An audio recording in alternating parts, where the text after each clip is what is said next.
Car भितर cup syrup जबत खड़ना ने 5-6 अटक। कार भितर कप सिरप जबत कर बलांगीर टाउन पुलिस 5 जुआन को अटक रखी पचरा उचरा कर पुलिस। गलाकाइल ठनू डेर रात ने बलांगीर टाउन पुलिस के मिली सफलता।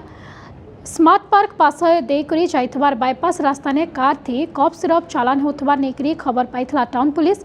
कार के अटके करी पुलिस छानबीन मूल करितला। कार भितर बाहरी 880 बोतल कप सिरप।